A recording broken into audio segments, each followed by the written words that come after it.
दोस्तों, लंकापति राक्षस राज रावण के बारे में तो आप सब जानते ही हैं कि कैसे रावण ने माता सीता का हरण किया था और भगवान राम ने उसका वध करके माता सीता को मुक्त किया था।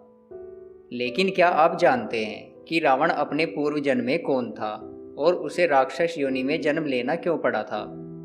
इतना ही नहीं, रावण के साथ साथ उसे 2 बार और राक्षस योनि में जन्म लेना पड़ा था और तीनों बार उसका वध स्वयं भगवान विष्णु ने अवतार लेकर किया था। जी हाँ, आज इस वीडियो में मैं आपको रावण के जन्म और उसके तीनों जन्मों के बारे में बताऊंगा कि रावण अपने पूर्व जन्म में कौन था और तीनों बार रावण का वध करने के लिए भगवान विष्णु को ही क्यों अवतार लेना पड़ा था। Now book domestic and international flight tickets, hotel and domestic holiday packages at very affordable price.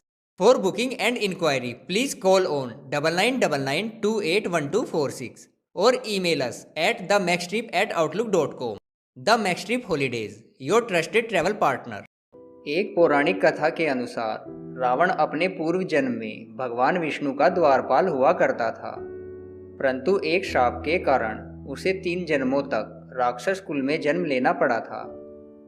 कथा के अनुसार एक बार भगवान विष्णु के दर्शन करने के लिए सनक, सनंदन और कई ऋषि वैकुंठ धाम पधारे।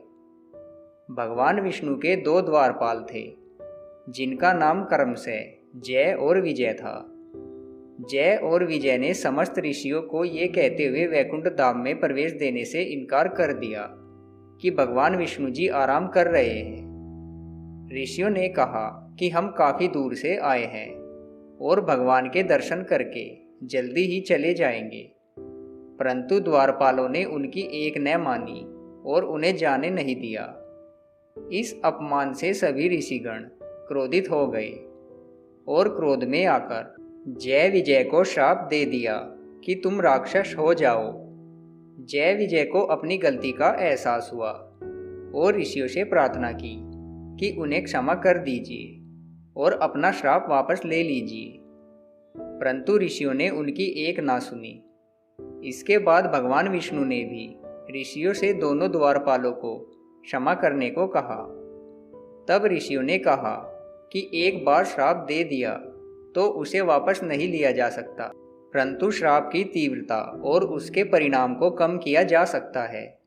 और तब ऋषियों ने कहा कि 3 जन्मों तक तो तुम्हें राक्षस योनि में रहना पड़ेगा और उसके बाद तुम पुनः इस पद पर प्रतिष्ठित हो सकोगे। इसके साथ साथ एक और शर्त रखी कि तुम्हारा वध भगवान विष्णु या उनके किसी अवतार द्वारा ही होगा, तभी तुम्हें इस श्राप से मुक्ति मिल सकेगी। इतना कहकर सभी ऋषिगण वहां से चले गए और इस तरह दोनों द्वारपालों को 3 बार राक्षस योनि में जन्म लेना पड़ा था। भगवान विष्णु के द्वारपाल पहले जन्म में हिरण्याक्ष व हिरण्यकशिपु 2 राक्षस भाइयों के रूप में जन्मे। हिरण्याक्ष राक्षस बहुत शक्तिशाली था और उसने पृथ्वी को उठाकर पाताल लोक में पहुंचा दिया था। पृथ्वी को पुनः पाताल लोक से अपने स्थान पर लाने के लिए भगवान विष्णु को वराह अवतार धारण करना पड़ा था। वराह अवतार लेकर भगवान विष्णु ने हिरण्याक्ष का वध कर पृथ्वी को मुक्त कराया था।